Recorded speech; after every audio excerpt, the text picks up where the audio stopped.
What's up, everybody? Welcome back to Nerd Out Sports. I'm Rob. He's Donald, and today we've got some more Giants football talk for you.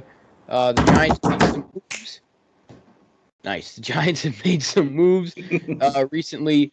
Most notably, Sterling Shepard and Blake Martinez are back for next year, both under pay cuts, significant pay cuts for the Giants to get to that eventual $40 million savings that they've set the goal for. I guess real quickly, I'll say I like it. I like Sterling Shepard a lot. Unfortunate injuries in his career that have kind of derailed him. And Blake Martinez was very, very good for us in the year that he did play. Got hurt far too early last year, obviously, so we didn't really get to see a full season out of him. But I think overall, this is telling me that Joe Shane knows what he's doing because they're not necessarily restructures. They're just more like you're taking a pay cut. It's not doing what the past regime did, which was we're going to extend you and restructure your contract, which puts us into further cap hell in the future. So I'll give the restructure slash pay cuts, whatever you want to call them, two thumbs up. Um, keep it moving. Let's get ready for what probably will be a weak free agency and then the draft. I like the Blake Martinez restructuring. I'm very worried about what Shepard can offer. It's not quite a very serious injury. He's been injured pretty much his whole career, but he is Daniel Jones' most reliable receiver. Daniel Jones really has a preference for throwing the ball towards Sterling Shepard because Shepard's hands are so reliable. If you feel bad for Shepard because if he had a full season under his belt these last few years, then his career would be on a much different trajectory. He'd be commanding serious dollars in free agency. He got a pretty big contract from the Giants, hasn't paid off. So hey, listen, the Giants don't actually lose much by having him taking it basically down to about $1 million salary, I believe.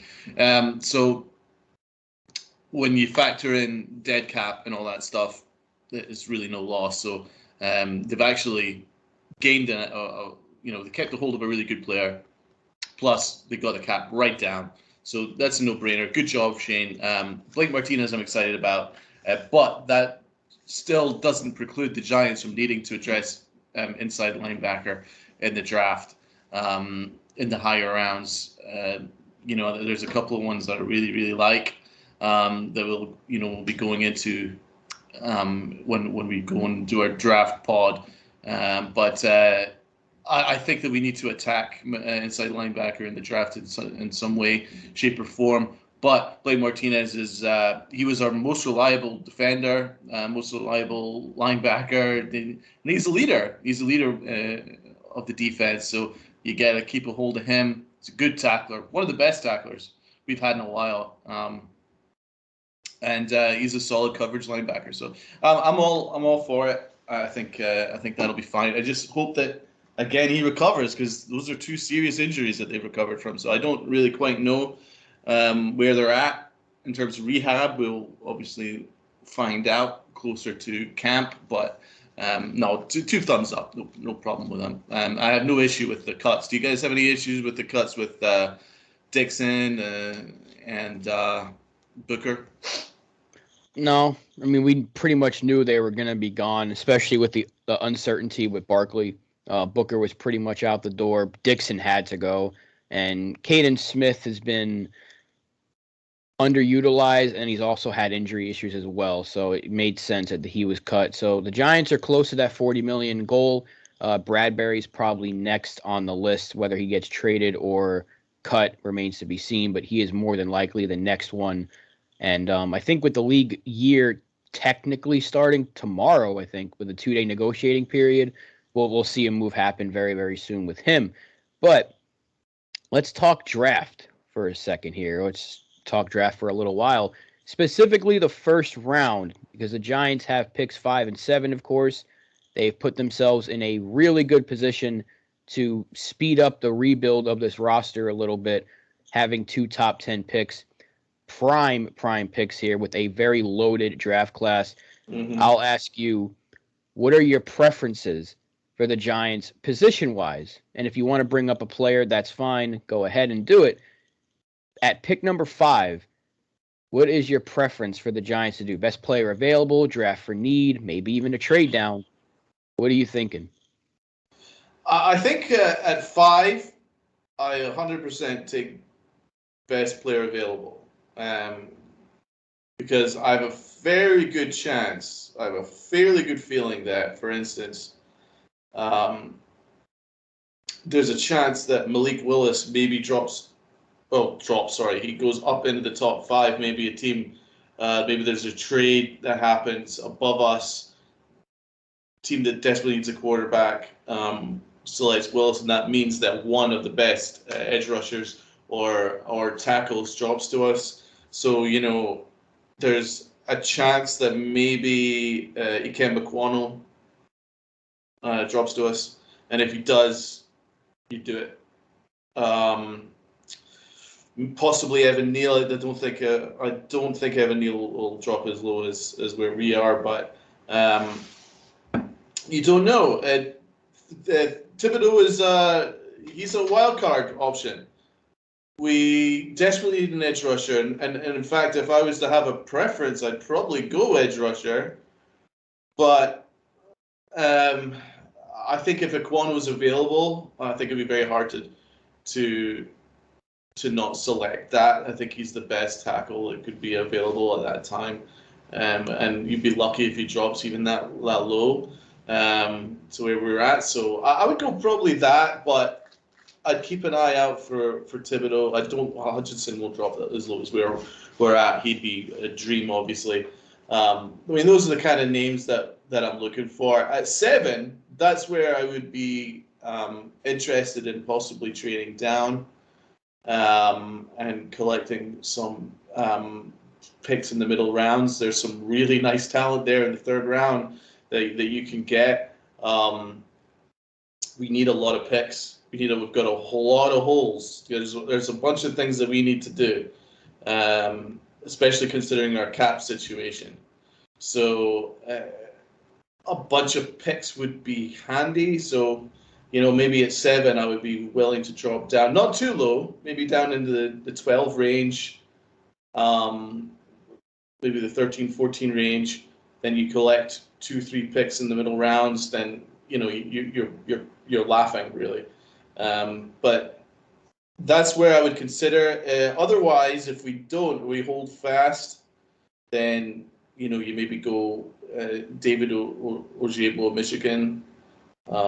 You'd want, if you go tackle 5, then you want to go edge rush at 7 if you stay put.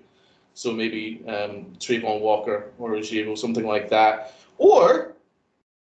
and this is a possibility because we have to keep an eye on what the Bradbury situation is. So it's going to be very interesting what we do in terms of if we trade Bradbury or release him, then maybe we go for Sauce Gardner at 7. That's another possibility. So yeah, there's a few things for us to do. What do you think, bro? No, I like that you brought up Sauce Gardner there because I have a feeling we're going to take him if he's there at 5 or 7, and it would not surprise me if we go defense with both of our picks here. I know we desperately need a tackle to go on the other side of Andrew Thomas, but this is also a very tackle-heavy draft. And the Jets do scare me at 4 because they could potentially grab Ekwonu if Evan Neal is the first overall pick to Jacksonville. The Jets also need a tackle. So I think unless the Giants are really, really high on Charles Cross, which I believe they should be, he's very good, they might come away with an edge rusher and a guy like Sauce Gardner at 5 and 7, because that's very, very realistic if Thibodeau does fall. Because the Jets could be the real wrench here in this whole thing. If they go offensive line at 4, Thibodeau could be there at 5. Because you're thinking, number 1, Jacksonville's probably taking a lineman. They almost have to. Detroit, I don't think they're in the market for a quarterback right now, although they probably should be, but that's Aiden Hutchinson almost guaranteed. And then you wonder what Houston's going to do because with the news with Deshaun Watson, they could be looking for a quarterback. or at pick 3 they just go best player available. Who knows?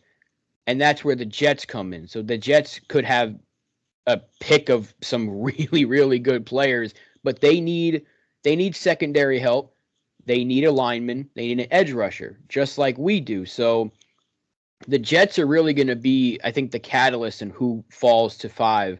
But I'm wrestling with the idea of getting both Sauce Gardner and Kyle Hamilton here, because if you're thinking about guys that would fit a Wink Martindale defense, those are 2 of them right there. And this is a very heavy draft in edge rusher and lineman, so they could use the second and their third round picks to get depth there. But I don't think they should be neglecting the offensive line any more than the past regime already has. So that's where I'm kind of like, I love Kyle Hamilton. I really, really love Sauce Gardner, so I would like to have both of them. Of course, Thibodeau, but I think you have to go lineman, specifically tackle, with one of these picks. You need to solidify the ends of your line because you already have one of them in Thomas. That other end has to be solidified. If you're going to see anything out of Daniel Jones this year, he has to be protected. And I don't think you can pass up on what's a really good top of the class at the tackle position. So if they can get Cross or Ekwonu at 5, I don't know if you pass that up unless Kayvon Thibodeau is there. Then that's the whole thing, right? If Thibodeau's there, you got to take him at 5. He's too good to pass up, and then you could probably get Cross at 7 and you'll be okay.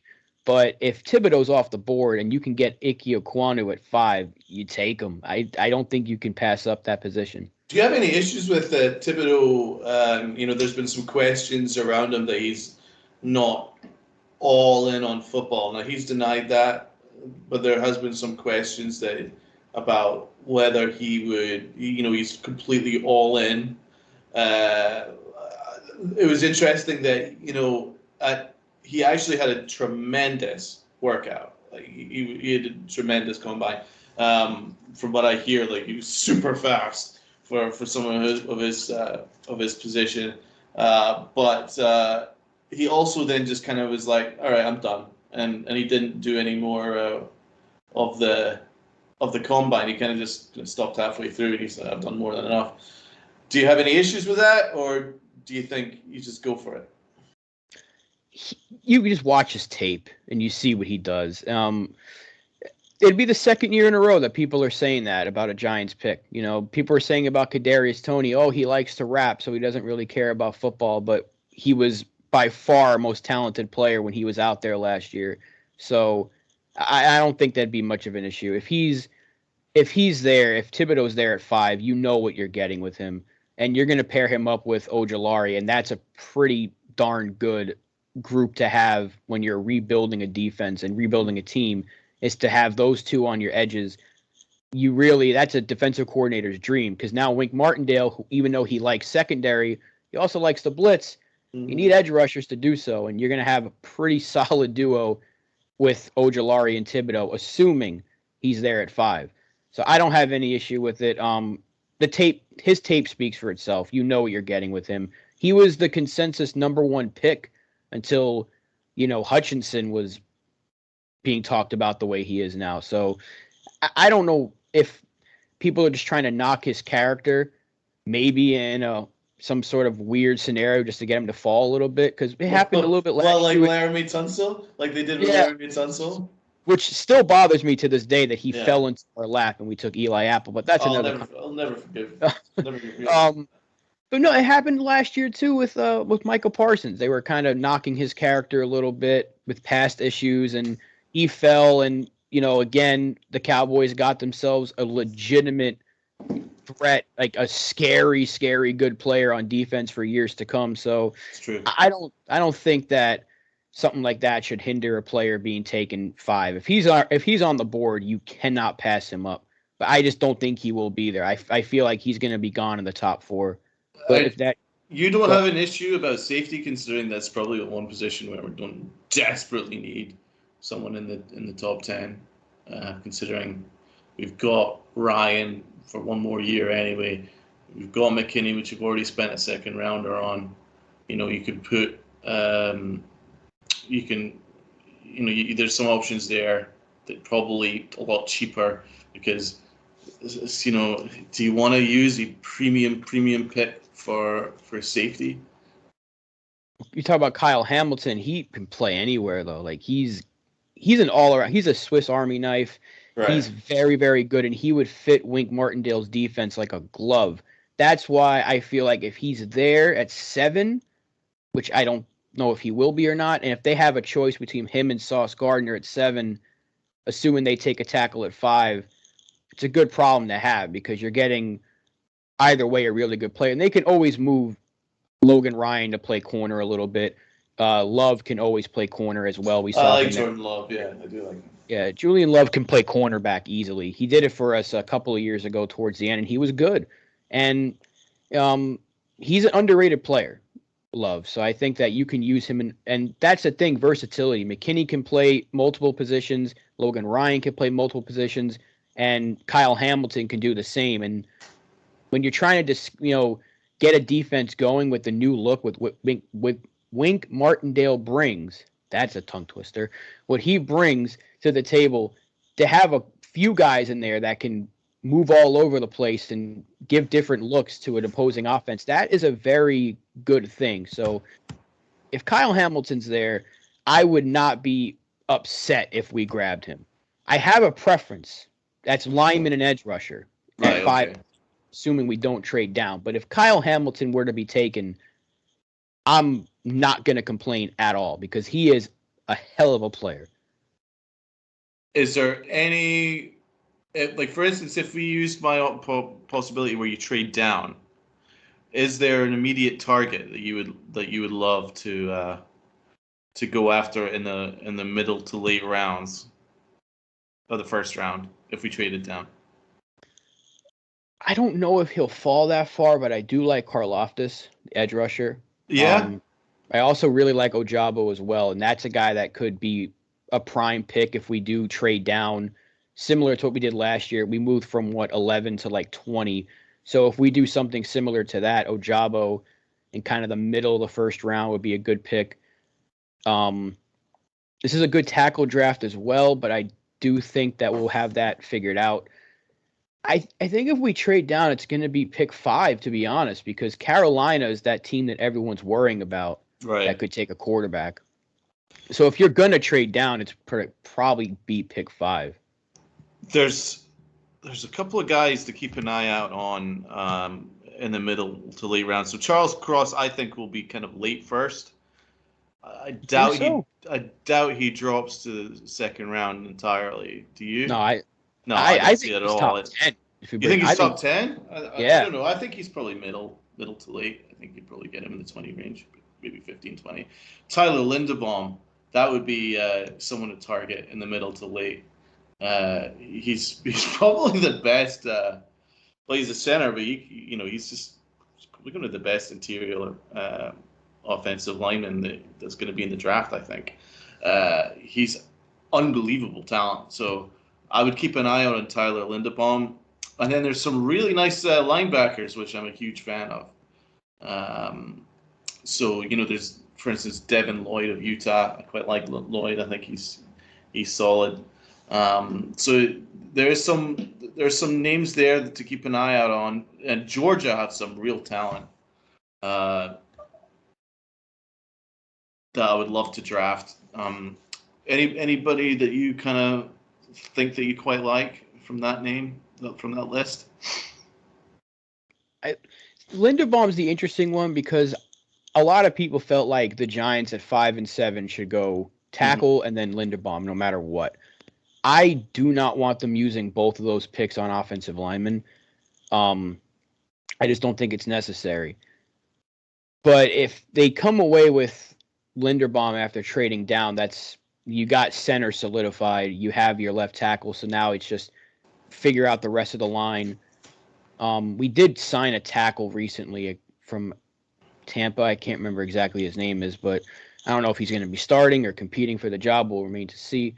But yeah, there's names out there. That's why you can trade down. It's a very, very loaded draft in terms of positions that the Giants need. Yeah. Offensive line and edge rusher. So I'll tell you my favorite player in the draft right now. It's Nakobe Dean, middle linebacker, Georgia. I thought he was incredible for Georgia in the championship game and throughout the year. I thought he really stood out to me. I would love Nakobe Dean. I think he's even better than Devin Lloyd, actually. I think he'd be actually a better player. I think he will end up being a better player than him. I would love to target him at some point. I don't know where he would drop, though. Where do you think? I think he's probably, middle first, late first? More than likely, yeah, because you're going to see those teams that anyone picking later in the first round, they're drafting for need at that point. So if anyone needs a middle linebacker, you'll probably see him go. I don't think the Giants are going to have a shot at him, and I don't think they would use a first-round pick on an inside linebacker anyway, even though they probably should think about it. I don't think they're going to. But again, it's a Wink Martindale defense now, and he does like his linebackers. He likes coverage, and he likes to use coverage to get to his blitzes, which is it's great. But I like having this problem, though, because we have options. You know, it's like even though we have needs, we also have a bunch of different directions we can go in because of who we have as our coordinator on the defensive side of the ball. And again, I feel like we have a GM and a whole new staff that's capable of making the right choice. Not to say Gettleman was terrible, because we made some pretty good picks with Gettleman in tow, but pretty terrible. He was pretty terrible. Overall, he was a terrible GM, but I think his strength was the draft. I mean, look, Andrew Thomas, great. Ojulari, he traded down and still got Ojulari. We got Kadarius Toney, who's a hell of a pick. Xavier McKinney. He's made really good picks in the early rounds. That his issue was the later rounds. So that's really where we're gonna see if Joe Shane is the real deal and this new staff is the real deal.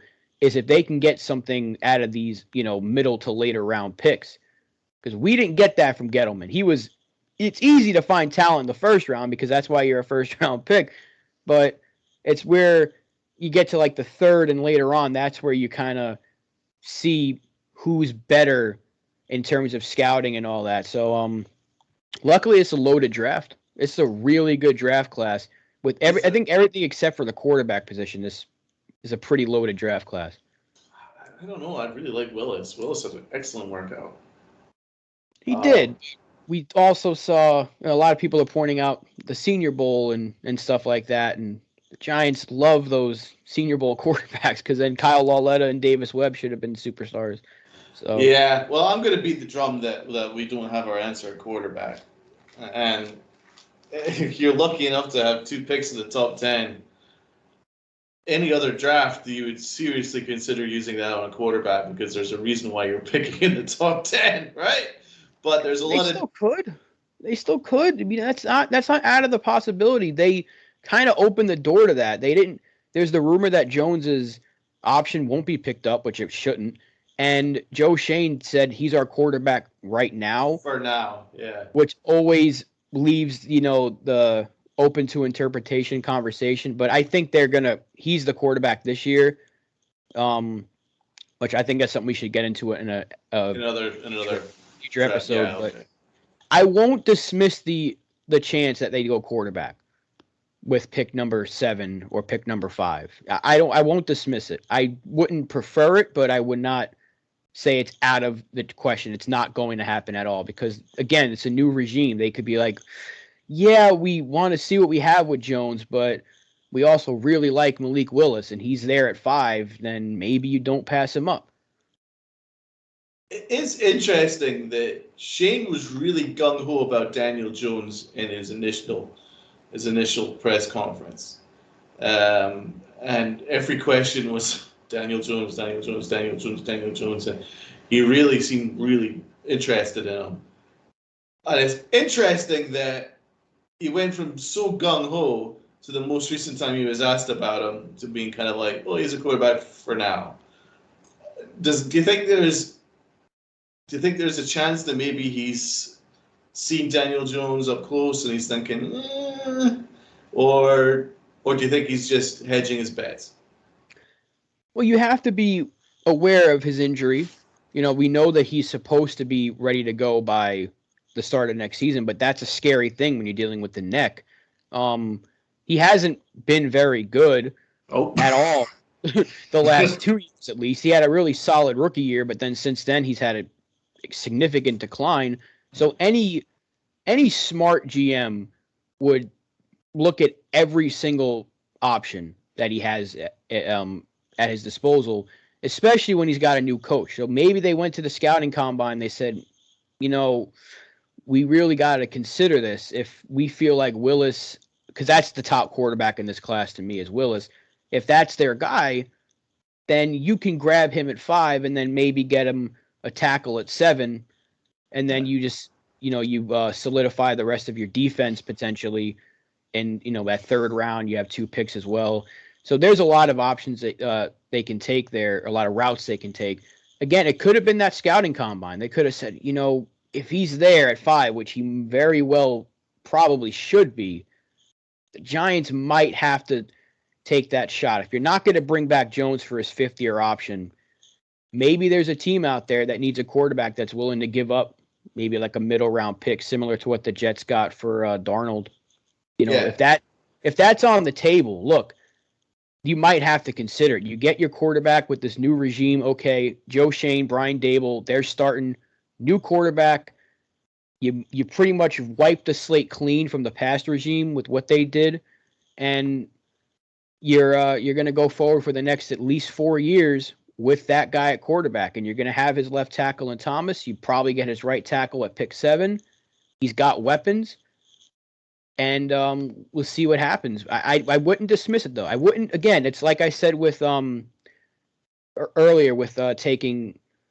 I forgot what I was talking about when I said I wouldn't prefer it, but I wouldn't be Hamilton. I wouldn't necessarily right. prefer Okay. him. Yeah, I get you. I wouldn't be against it. If they think Willis is the guy, I'm gonna trust Joe Shane and Brian Dable right now. We have no choice to not trust them.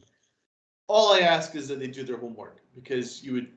Basically, every regime ends up getting their own quarterback at the end of the day.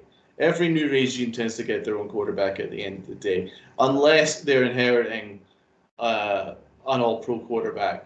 You know what I mean? Where you're like, okay, we're kind of sorted. Otherwise, there's a reason why there's a whole new regime in there, and partly is terrible quarterback play. I know there's obviously half the fan base adore Daniel Jones, like he's some sort of demigod. So there's a lot that absolutely adore him and make excuses for him, but then the other half tend to be a little bit more cynical about it. I'm sorry, I'm on that. I'm definitely on the other side of the coin there. I don't agree with this idea that, he's got no offensive line, because that doesn't preclude teams from drafting their quarterback, even if they've not got an offensive line. Just look at the Bengals. I think they just like, no, I want Joe Burrow, but I'm not going to select him because we don't have an offensive line. You always take the quarterback. If there's a great quarterback out there, you have to take him, because it's the most important position in sports. The offensive line is not the most important position in sports. It's very important because you need to keep your quarterback upright, but the most important position in sports is the dude that's throwing the ball. That's the dude that's winning you championships. So, when the Giants needed to get a quarterback, they didn't go, I really want Eli Manning, but I'm not going to make all these drafts to make picks to make it happen, because we don't really have enough around them. I'm sorry, you take your quarterback. To stop the Colts from selecting Andrew Luck. Now, it ended up hurting his career because he didn't have an offensive line to keep him upright, but you still have to take the quarterback. Now, I'm not saying that Malik Willis is going to be Andrew Luck or Eli Manning or Joe Burrow. I'm not saying any of that. All I'm saying is just on the preface, if you're looking for a quarterback, you should use the offensive line or lack thereof to completely preclude you from making that pick. And it also should not be used as a complete excuse for Daniel Jones, because our offensive line was bad last year, but it wasn't actually the worst performing offensive line in football, and not actually close to it. It was pretty much mid to low end of the scale. A really good quarterback would be fine in that scenario, but Daniel Jones was not very good. So sorry, guys, that's the truth. So now, do I think that the Giants are going to do this? No, I don't. I really don't think so. I don't know. I haven't seen enough of Willis. I don't know yet. I want to watch his tape a little bit more and see. So I'll certainly be keeping an eye on that over the next few weeks. But I think what's going to happen is I think John Mara has asked Shane to give Daniel Jones one more chance. And I think that's what's going to happen. I think they're going to give Daniel Jones one more chance. They're going to see if they can put some kind of a system around him, a better, more settled offensive line, and certainly some healthy receivers, and see if he can get back to his rookie year. And if not, then they'll move on from him next year. So I think it's a better quarterback class next year anyway. So that's probably what's going to happen. I think it's very similar to the way John Mara was when Gettleman took the job initially. I think he was like, I want you to give Eli Manning another chance. A lot of a nudge, nudge, wink, wink kind of a situation. And I think that's exactly how Shane and Dable got the job, because you've basically got a great offensive mind who's really good at helping quarterbacks. It's not a coincidence. Let's just say that. So I really think it's a nudge, nudge, wink, wink, give Daniel Jones one more chance scenario. I think you'd probably agree with that. Yeah, they brought these guys in because they want to see. They don't want what was a huge investment at the time in Daniel Jones being picked at 6 to go to complete waste. Now, again, a new regime probably, in most cases, they take their own quarterback, but they still have to look into the fact that Daniel Jones is very young. They haven't necessarily done much to help him in his first few years, with putting him in different systems year after year, not giving him a ton of talent around him. And of course, he also hasn't been very good himself. So there's a lot of factors to look into there. I just, again, like you said, they should certainly do their homework. Look, they have to look at every avenue. If they feel at the end of the day, we have to move forward, we have to get the new quarterback rookie contract, we have to restart this clock, then you might have to do it and say, who cares about next year's class, because we need the quarterback now. If we're going to be something in the next couple of years, we can't be banking on picking in the top 5 again and getting another quarterback. Because I don't want, as much as I'm willing to go through with this process, see what Shane and Dable are able to do in rebuilding this team, I don't want to be picking in the top 5 again, because that means we just absolutely suck. I don't want to be picking in the top 5 again. So if Malik Willis is the guy in their minds, then go for it. I'm sure there's some team out there that will give you something for Daniel Jones. He's still very, very young, and he does have upside. I don't know who that team would be, but there could, someone gave the Jets picks for the Carolina Panthers gave up picks for Sam Darnold, who wasn't very good his first few years in the league either. So there is always that team that could be like, let's take the chance here. It's a 3rd round pick, maybe something more. Just throwing out a little suggestion there, but who knows? Well, but listen, I think the Washington Commandos, or the Communists, or whatever their new name is, they ended up getting Carson Wentz, who was not particularly good last year, but he was better than Daniel Jones. But there's a lot of worries about his arm strength, and it really declined significantly as the year wore on. And that Indianapolis team absolutely should have made the playoffs. Yeah, you had an all-world running back having an all-world year, and a really good defense, excellent defense. You just needed the average quarterback play, and he started off average, and then it just declined spectacularly. But the Washington, whatever their no names or Commandos or Corn in the Cobs, they need a quarterback, and that just shows how teams are desperate for quarterbacks now, that you're going to end up making these moves. So there will be a team that would trade for Daniel Jones, I'm sure. It's the most important position in sports, man. You can't go anywhere without a quarterback. In fact, you can't go anywhere with an average quarterback. That's also a fact. You need to be at least above average. Yeah. But yeah, that's the Daniel Jones talk. That's certainly something that we will have to get into in a future episode because he does deserve kind of a deep dive into what his career has been so far, considering we took him at number 6. However, I think this was a good conversation today. So let us know in the comments section below who you want the Giants to take at 5 and at pick 7. Do you prefer a trade down? Kayvon Thibodeau, offensive lineman, Ike Ekwonu, whoever it may be. Let us know in the comment section down below. Be sure to like, share, comment, subscribe, all that good stuff. Check us out on the Twitter sphere, and all that stuff will be in the description below.